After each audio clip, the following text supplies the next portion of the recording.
সুন্দরবনের একটি মেয়ে এরকমটা রয়েছে, এই মাঝখানের অংশটা ঠিক সুন্দর হয়েছিল, খুব ভালো লেগেছিল। এই বছরের মানচিত্র সেটা দেখানো হয়েছে। হুগলি নদী বাঘের হাত থেকে রক্ষা করেন জং পড়া সব কুরুলগুলো, অনেকটা বড় প্রতিমা, প্রচুর বড়।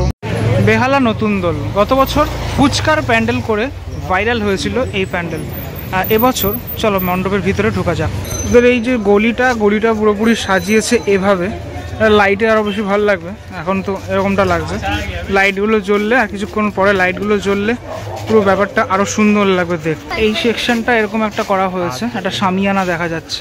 মণ্ডপের ভিতরের অংশটাতে আমি প্রবেশ করে গেলাম, এই জায়গাটা ঠিক এরকমটা রয়েছে, ঠিক আছে। আর তার অপোজিটেই এখানে এই যে একটা বিরাট মূর্তি সেটা তৈরি করা হয়েছে। এই অংশটা সব থেকে বেশি দর্শকের মন কাটছে যখনই আসছে দর্শক। লাইট টাইট সেট আপ রয়েছে, যদিও এখন দিনের আলোটা এখনও রয়েছে তাই লাইট সেট আপটা বোঝা যাচ্ছে না। এই জায়গাটাতে এরকম একটা সেকশন, টোটালটা এরকম আয়রনের শিট, টোটালটাই আয়রন দিয়ে টোটালটা করা। এই জায়গাটা চলে আসলাম মণ্ডপের পরবর্তী অংশটাতে। এই জায়গাটা খুব সুন্দর করে সাজানো হয়েছে। এই পার্টগুলোতে দেখানো হয়েছে শিউলি ফুল। হ্যাঁ, এগুলো হচ্ছে কিন্তু সব শিউলি ফুল। এই শরৎকালেই শিউলি ফুল ফোটে আর কি। আমাদের বাড়িতে আগে ছিল শিউলি ফুল গাছ, এখন আর নেই। তোমাদের কারোর বাড়িতে থাকলে আমাকে অবশ্যই সেটা জানাতে পারো, ঠিক আছে। এই মাঝখানের অংশটা ঠিক এরকমভাবে মানে টোটাল ব্যাপারটাকে তোলা হয়েছে। এবং আজকে অনেক দর্শনার্থী তারা কিন্তু ঠাকুর দেখছেন।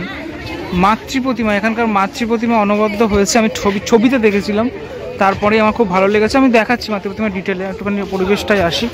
পরিবেশটা টোটালটা কিন্তু এখানে ঠিক এইভাবে ফোটানো হয়েছে। এই জিনিসগুলো পুরোপুরি বাঁশের যে চটা হয় সেই চটা দিয়ে তৈরি করা। এটা মনে হচ্ছে ধুতুরা ফুল এরকমটা হয় না, এরকম লম্বা টাইপের মনে হচ্ছে আমার, যেটা আমার মনে হলো।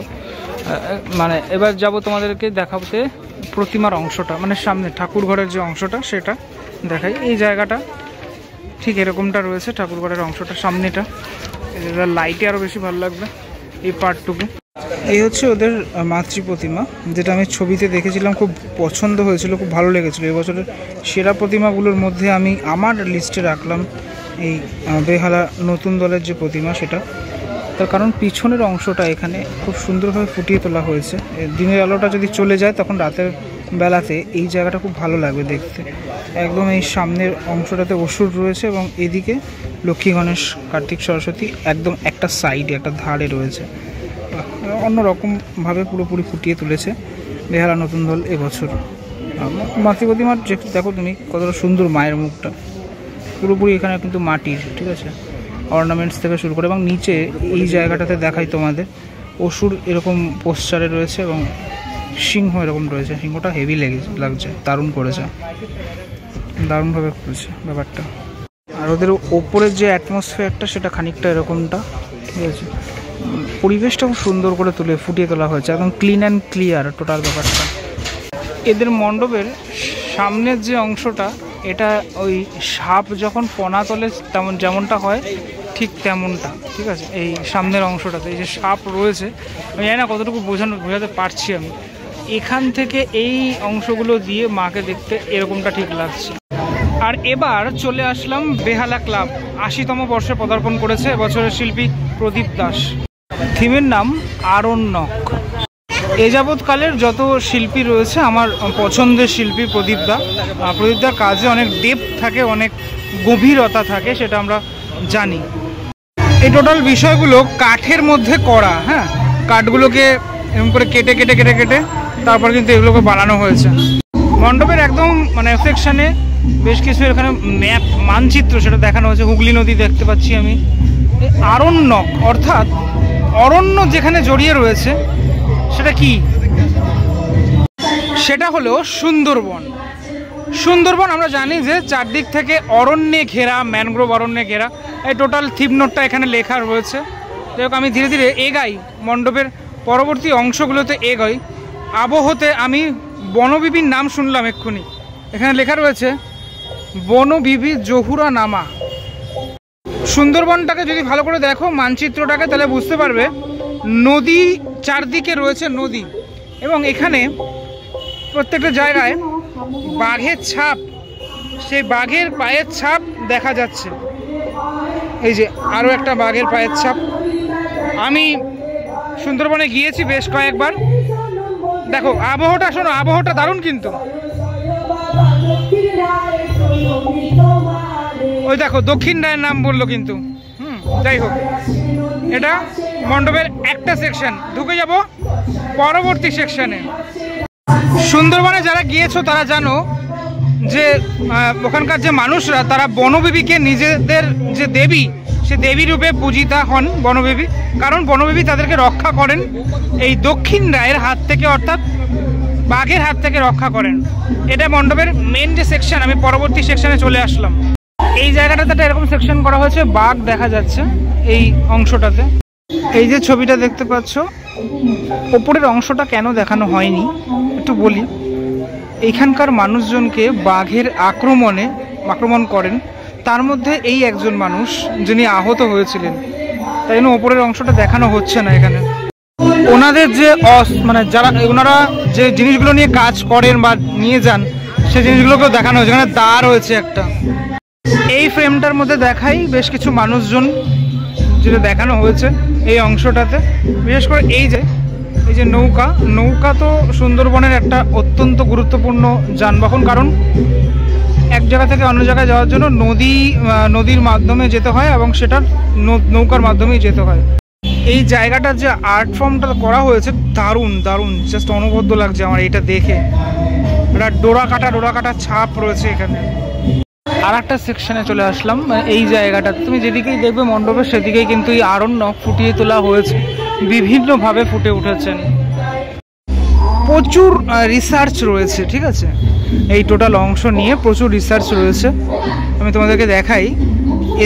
এখানে এই যে কুড়ুলগুলো ব্যবহার করা, ওরা এগুলো ব্যবহার করে, সেটার জন্য এখানে রাখা রয়েছে জং পড়া সব কুড়ুলগুলো।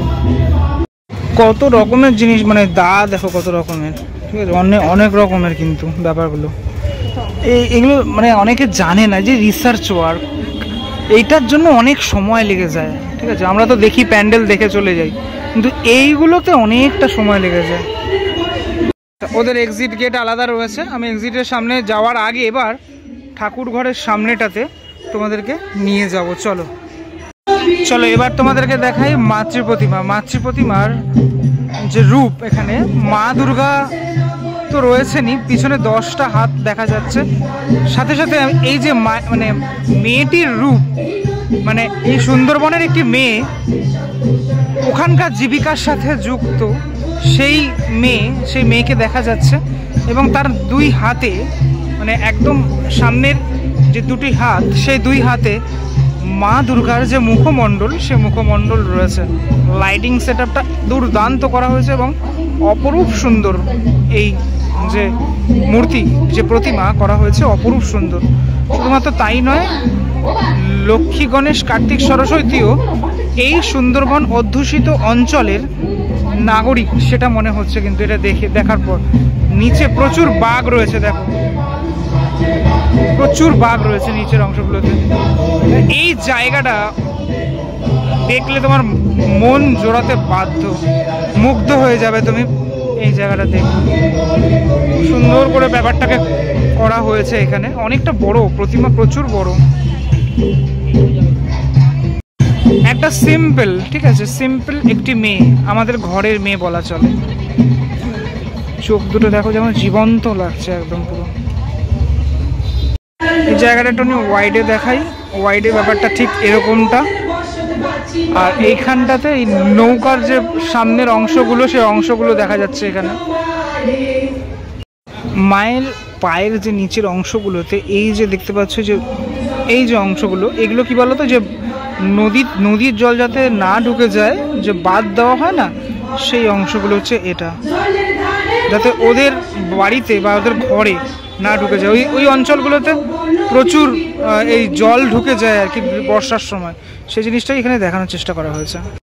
আমি একটু চলে এসেছি লক্ষ্মী, গণেশ, কার্তিক, সরস্বতী ওদের এই জায়গাটাতে। আচ্ছা, এখানে দেখো এই যে গণেশকে দেখো, গণেশ ঘরের ছেলে, কিন্তু গণেশের যে সামনের যে মুখোশ সেটা কিন্তু পড়েছে। তার দুটো রূপ এখানে দেখা যাচ্ছে। কি দেখানোর চেষ্টা করা হয়েছে? দেখানোর এটাই চেষ্টা করা হয়েছে যে লক্ষ্মী, গণেশ, কার্তিক, সরস্বতী তারাও আমাদের ঘরেরই ছেলে মেয়ে। ভিডিওটি কেমন লাগলো সেটা আমাকে অবশ্যই জানিও। অত্যন্ত সুন্দর, অত্যন্ত একটা রিসার্চফুল ওয়ার্ক, আমারও ভীষণ ভালো লাগলো। চলো পরবর্তী ব্লগে দেখা হচ্ছে খুব শীঘ্রই, ততক্ষণের জন্য বিরতি নেব।